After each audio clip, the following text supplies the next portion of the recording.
This is the Citizen of Heaven podcast. I am Hal Hammons, and I am a citizen of heaven, and I am your embedded correspondent in Satan's world.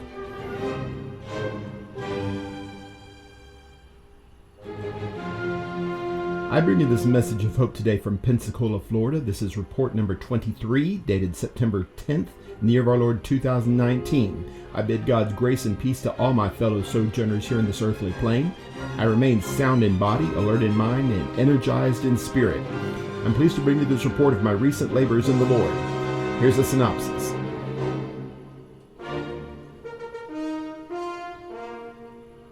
I've been preaching about our lost sense of identity. With everyone telling us that God is irrelevant or imaginary, it's no wonder so many Americans feel lost. I've been reading Three Finger, a biography of Hall of Fame pitcher Mordecai Brown. He earned his nickname the hard way, then he made it work to his advantage. I've been hearing soft tissue has been found in dinosaur fossils, multiple times, by multiple scientists. Evolutionists struggle to explain how that could happen, but I don't. I've been playing Fallout Shelter. Being the overseer of an apocalyptic world is a lot like being an overseer in a local church. The more seriously you take the job, the more work you make for yourself. Are you ready? Here we go. This is what I've been preaching.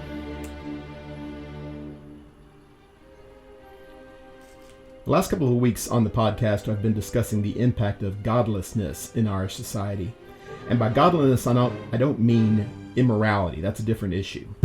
I mean a deliberate exclusion of God from our culture, from our schools, from our entertainment, from our conversation as much as possible.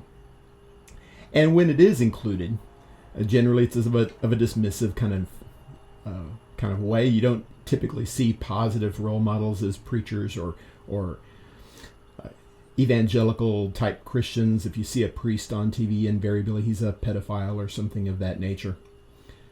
And the more and more distanced we get from God and from the things of God in our culture, a tradition that is not ours historically, by the way, the less and less God-like we become. Well, that shouldn't be surprising. If we de-emphasize the values that God is instilling us in the Bible, we're going to exemplify those values less and less. And that has implications with regard to our behavior. We've talked about that. It has implications regarding our morality. We talked about that. But also it has psychological implications. If we are simply a mass of protoplasm, we are apes that got lucky, if we are just happen to be the ones with opposable thumbs and that makes us special somehow, that leaves us as human beings, as thinking beings, at a loss emotionally. Because we know intuitively that there's more to it than that, and we are told over and over again by our culture that there is not. And therefore there is a profound sense of identity loss. We don't know who we are. And that's the question that we continually ask ourselves. Psychologists make millions of dollars in our culture answering that question. Who am I? Who am I really? Well, I'm Hal Hammons. Well, no, I mean, who are you really? Well, I'm the son of Harold and Doris. I'm the husband of Tracy. No, who are you really at your core? And as you keep coming back to that question and you don't go down the God road, you are left ultimately with a question mark. And that's why it's so important for us to remind ourselves as Christians, as we are continually bombarded with this propagandist telling us otherwise, we need to listen to what God is saying to us on the matter. And that is this, that you are special. You are unique in the universe. Not you particularly as an individual, although that's true to a certain degree. But really more particularly for our purposes here, you as a human being. We as a culture of human beings, we are different from the world. We are not animal. We are not vegetable. We are not mineral. We are human, and that is different. Evolution cannot account for that. Evolution says that we're just simply one branch on a tree. But if you read Genesis chapter 1 and 2, and really read the entire Bible, what you keep coming back to is this notion that human beings are separate. We are made in the image of God, the text says in Genesis 1, verse 26 and 27. That gives us a remarkable, a unique identity. We are special in the world. And that's not told to us simply so we'll feel good about ourselves, but rather told to us so that we will understand better what we're doing here. Because that's usually the follow-up, right? After you ask, who am I? What am I doing here? Here's what you're doing. You are honoring your Creator. You are living your life as He has designed for you to live. You were not placed here accidentally. You are not some freak happen chance. You are put here by God for a reason. And the more we exclude God from our conversation, the less we pay attention to God in our conversation, the more animal-like we feel, the more animal-like we act. We see in Ecclesiastes chapter 3 and verse number 19, for the fate of the sons of men and the fate of beasts is the same. As one dies, so does the other. Indeed, they have the same breath. There is no advantage for man over beast, for all is vanity. All go to the same place, all go to the dust, and all return to the dust. He's not saying that human beings and animals are the same. He's saying that if you exclude God, if you take away the spiritual element, this is who you are. And this is why we feel like animals. This is oftentimes why we act like animals, because we're told over and over again that's exactly what we are. And God says you are not that. You are different. You are called upon to be greater than that. You are empowered to be greater than that. God will show you how to be greater than that if you will allow Him to do so. But the first thing you have to do, the absolute non-negotiable thing that you have to do, is acknowledge who God is and what His role is in your life. The further we drift away from that concept, the further away we drift from our true identity and our true purpose in life. Anyway, that's what I've been preaching.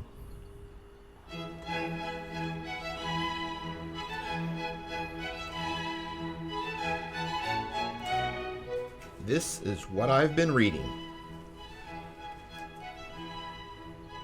Chicago Cubs fans out there know the name Mordecai Three-Finger Brown very well.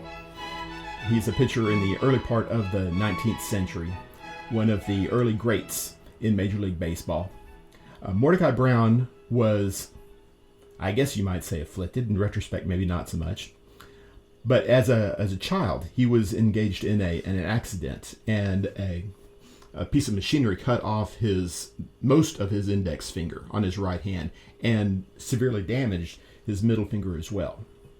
He would bear that scar for the rest of his life.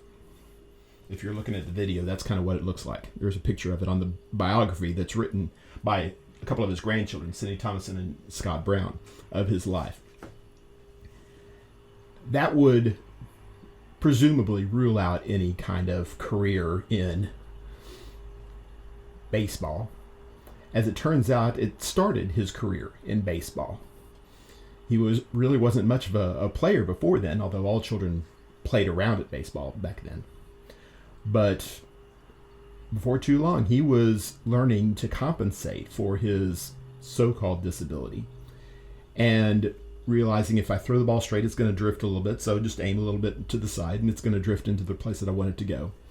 And before too long, he realized not only could he throw a baseball, he could actually throw it in a remarkable sort of way, to the point where Ty Cobb, the legendary Detroit Tigers, said that his curveball was the most devastating curveball he had ever seen in his life.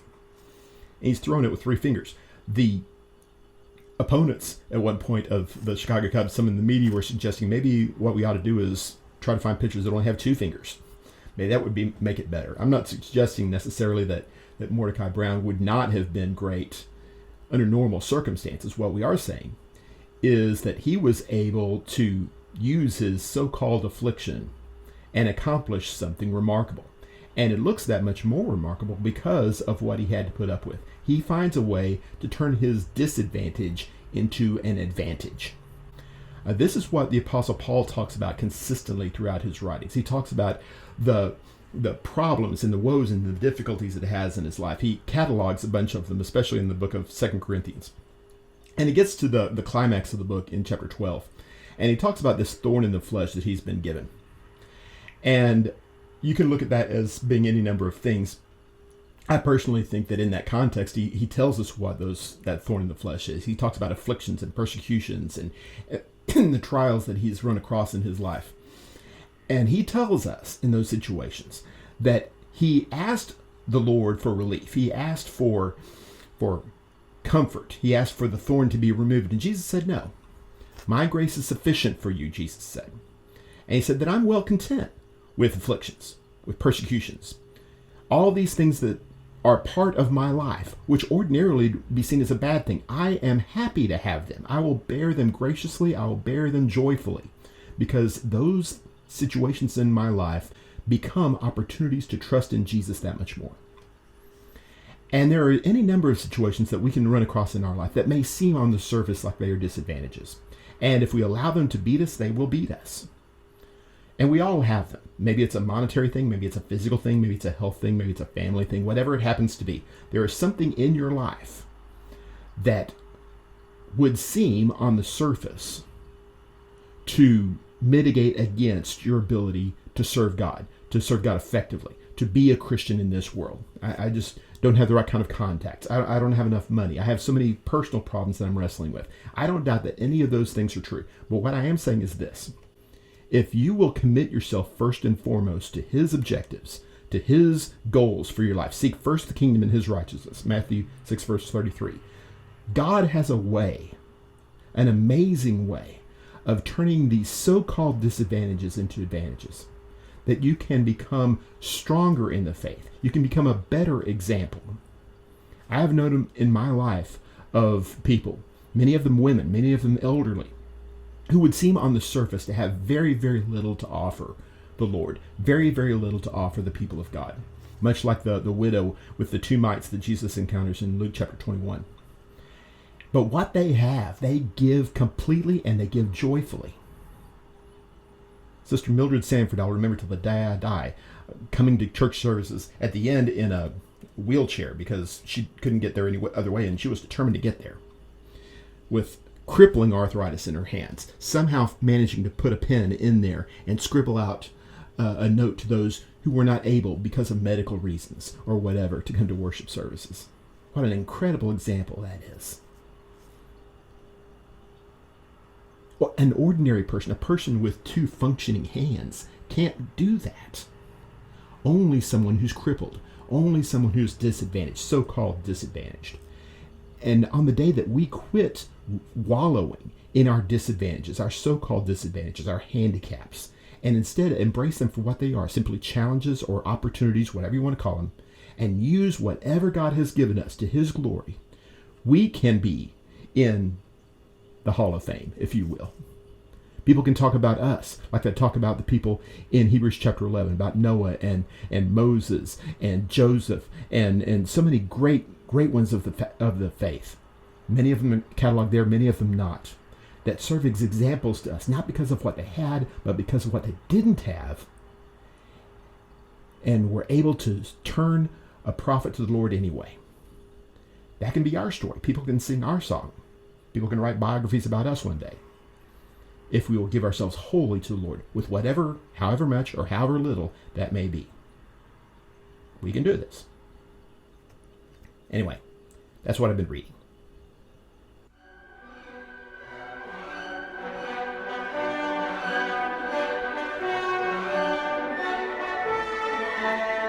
This is what I've been hearing.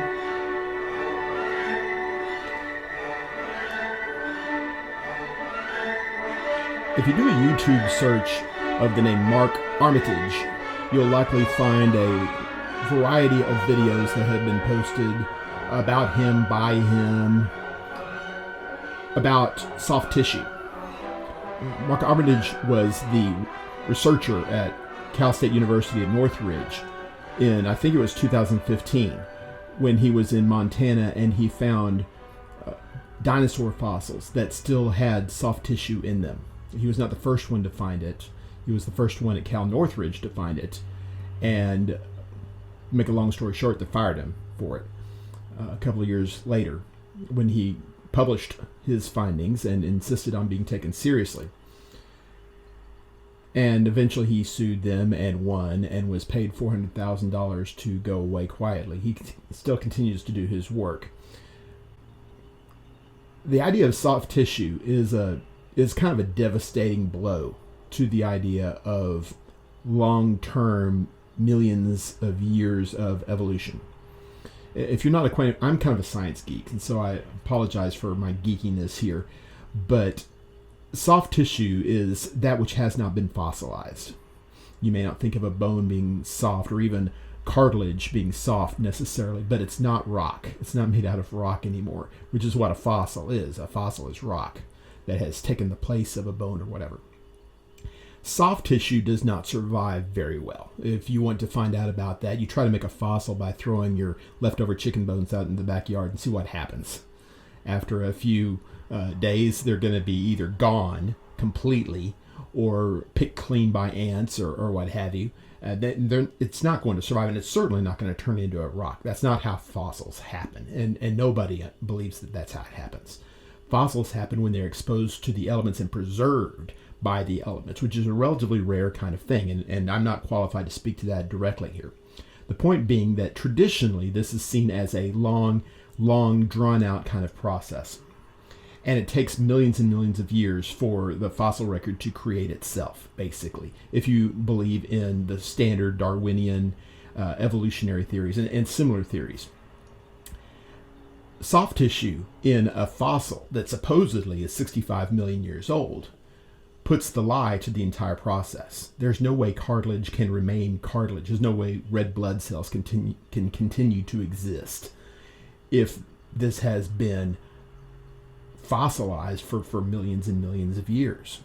Everybody knows that. That's why Mr. Armitage and other researchers have found similar things in dinosaur fossils and other fossils. That's why they are continually attacked by the scientific establishment. And I try to use terms like scientist and establishment and researchers and such rather carefully, because we are led to believe that 99.99% of scientists out there all believe in the same thing, which is ridiculous. They don't even believe in the same evolutionary thing.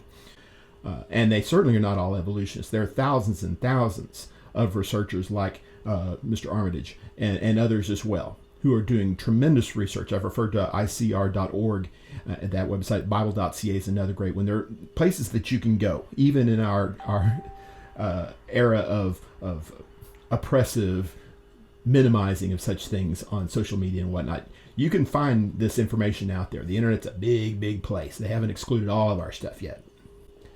The point being that if you are of a mind to open to possibilities like this, if you are not willing to just swallow hook, line, and sinker the evolutionary philosophy just because somebody with a bunch of initials after his name says it's true, if you're willing to open your mind to what the Bible actually teaches on this subject, then you can see that there are other alternatives. There are other explanations to what we see around us in the world.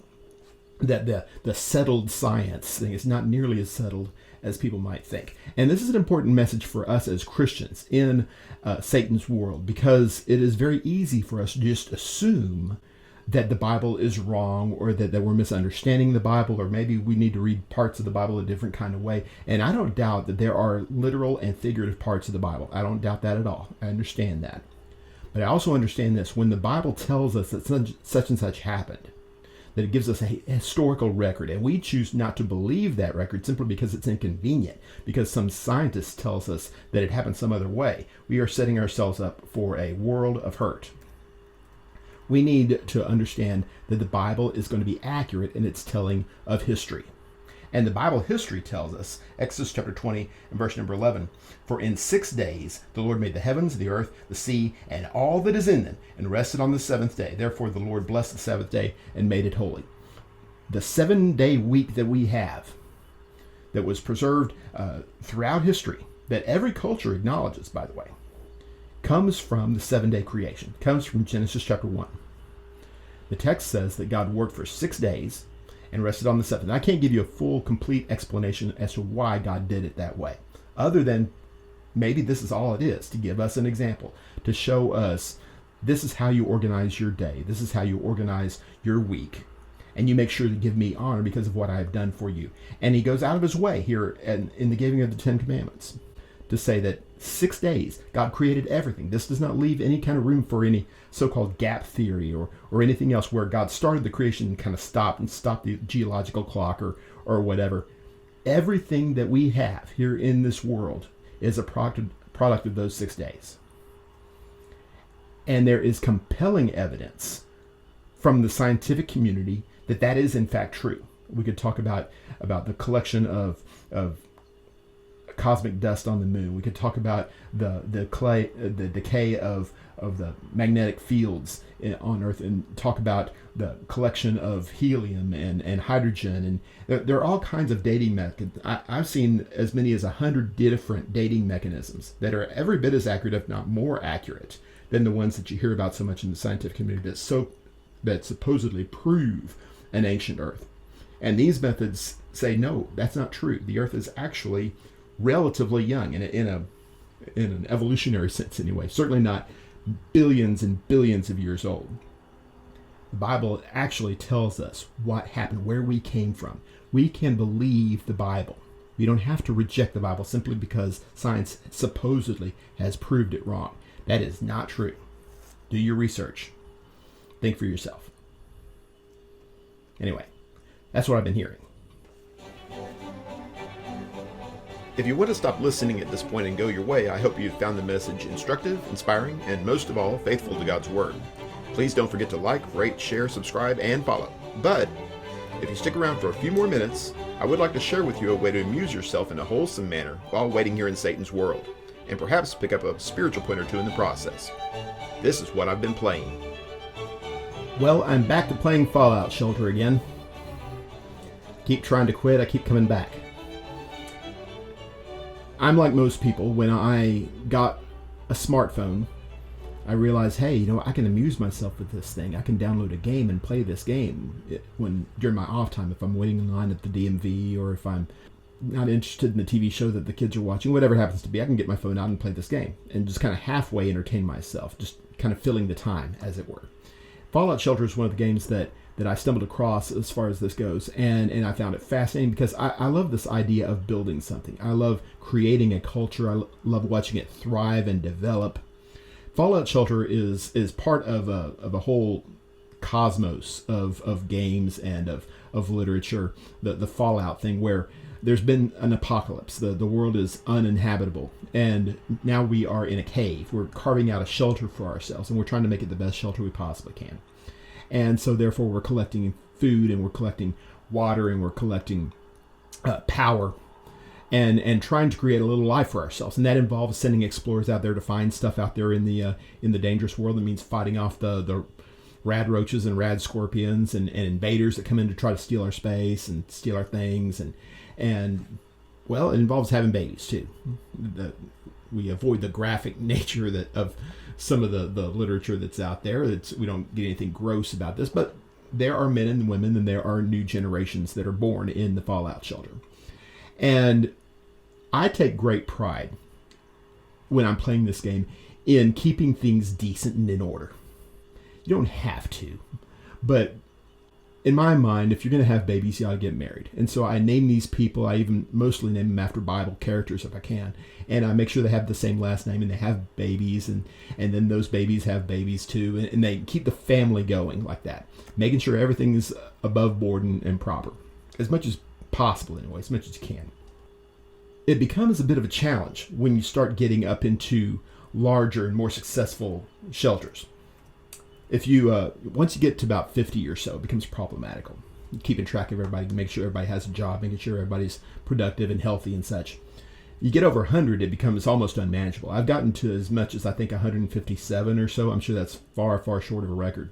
And if I didn't care anything about my morality in my Fallout Shelter, then I could probably do much, much better. But this is who I see myself as. The game calls the game player the overseer, the one who's watching everything. That's me. I'm the overseer. And I want to make sure that my shelter is not just successful numerically and successful financially, but I want to make sure that it's my kind of shelter, what I want it to be. And eventually I get tired because it's an exhausting kind of thing to try to maintain this and keep it up. And eventually I delete the game and I try to play something else because it can be very, very frustrating. And the idea of being an overseer reminds me very much of 1 Peter chapter 5 and other passages also that talk about our task, the task of in the local church of overseers, watching over the souls of men and women. Hebrews chapter 13 verse 7 17 tells us that we're supposed to obey our leaders because they watch over our souls. This idea of being an overseer gets to be a very complicated kind of thing if you take your job seriously. Now, if you don't take your job seriously, it's the easiest thing in the world. You get to have your name on the masthead of the local church bulletin. Everybody pat you on the back and say, hey, thank you so very much for serving as an overseer, serving as an elder. And you go your way and that's it. But if you're going to actually watch for people's souls, it is work. It is inconvenient. It is time-consuming. It is heart-wrenching. Because when things go wrong, it's not just other people messing up their lives. It's you messing up your own life and contributing to other people messing up their lives. But this is the task that is laid upon those who are guiding our souls. 1 Peter chapter 5, verse 1 and following, therefore I exhort the elders among you as your fellow elder and witness of the sufferings of Christ, and a partaker also of the glory that is to be revealed, shepherd the flock of God among you, exercising oversight, not under compulsion, but voluntarily according to the will of God, and not for sordid gain, but with eagerness, nor yet as lording it over those who allotted to your charge, but proving to be examples to the flock. And when the chief shepherd appears, you will receive the unfading crown of glory. What a wonderful charge that is for men who are prepared to serve in the greatest capacity possible. This is not a position of honor and prestige. This is a position of service, like every other position in the Lord's church is, but especially that of overseer. When you are entrusted with the souls of men and women, you're entrusted with spiritual futures. It is a daunting kind of thing to shepherd the flock of God. And God bless the ones who are willing to take this task on. I've known of great elders in times past. I hope to continue to associate with great elders. This is something that we should honor and appreciate. It's not a difficult job to do if you don't care about the results. But to do the job well, to get good results, it is excruciatingly hard. That doesn't mean we don't do it. That doesn't mean we quit. That doesn't mean we decide, you know what, this isn't for me, I'm going to go my way. We do everything else. Do it like we do everything else in God's service. We work harder. We apply ourselves more. We pray to God for help. We enlist help from brothers and sisters in Christ if necessary. Because we realize how important this task is. And we are determined to do it as best we possibly can with God's help. God bless our overseers. Anyway, that's what I've been playing. Thank you for listening to the Citizen of Heaven podcast. If you profited from your time here, I have a few requests of you. Please pray for me and for this work. We need more citizens of heaven, and our prayer is that we be part of achieving this objective. Please subscribe to this podcast, and give a good rating on iTunes and other sites that allow you to do such things, and spread the word to your friends. Please follow my work through my website, www.halhammons.com. There you'll find links to articles, videos, and books of mine. Seek me out on social media. You can find me on Instagram, YouTube, and especially Facebook. Look for me and for my pages, The Final Word, The Preacher, 20 Pages a Week, and Citizen of Heaven. Until next time, be strong and courageous, fight the good fight of faith, and do all things in the name of the Lord Jesus. This is Hal Hammons, the Citizen of Heaven, signing off.